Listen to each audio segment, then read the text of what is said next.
রুবাইশা, আমাদের দেশের নাম কি? বাংলাদেশ। আজকে কত তারিখ? 16 ডিসেম্বর। আজকে কি দিবস? আজকে আমাদের বিজয় দিবস। আজকের দিনটা কেন গুরুত্বপূর্ণ?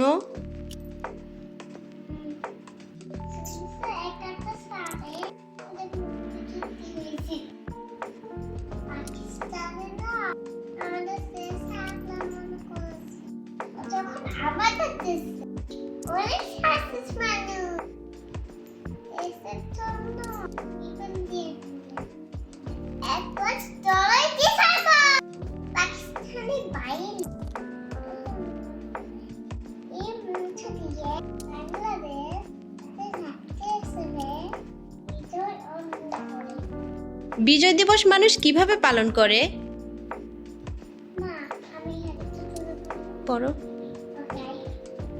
জাতীয় শিশু সত্তা বললে জাতীয় পতাকা উত্তোলন করি। শহীদের প্রতি ছোট্ট একটি কথা প্রকাশ করি। এই দিনের বার্তা কি? বিজয় দিবস আমাদের